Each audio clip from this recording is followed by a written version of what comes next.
నమస్కారం ఘంటారావానికి స్వాగతం. ముందుగా ప్రధానాంశాలు.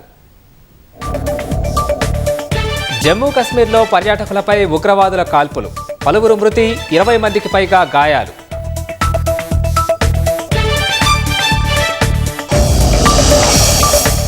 జమ్మూ కశ్మీర్ ఉగ్రదాడిని ఖండించిన ప్రధాని మోదీ, ఘాతుకానికి పాల్పడిన వారిని వదిలేది లేదని హెచ్చరిక.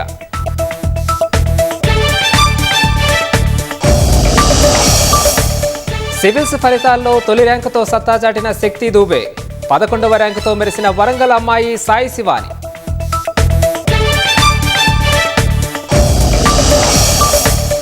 ఇంటర్ ఫలితాల్లో పైచేయి సాధించిన బాలికలు, మే 22 నుంచి సప్లిమెంటరీ పరీక్షలు.